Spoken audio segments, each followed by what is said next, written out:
Hello po mga abe! Ngayon magluluto po tayo ng pork isaw at laman lomo.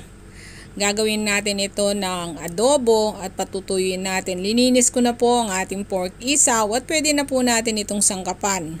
Lagyan natin ng kalamansi, toyo, bawang, sibuyas at luya. Patuyuin natin ito. Ngayon kung hindi po lumambot, lagyan natin ng konting tubig para malambot po ito at masarap kainin. Pag okay na po at malambot na at napatuyo na natin, pwede na po natin itong iprito. Ang isaw po ay siya ring ginagawang chicharong bulaklak. Pero sa ganitong luto po, masarap din po ang pork isaw.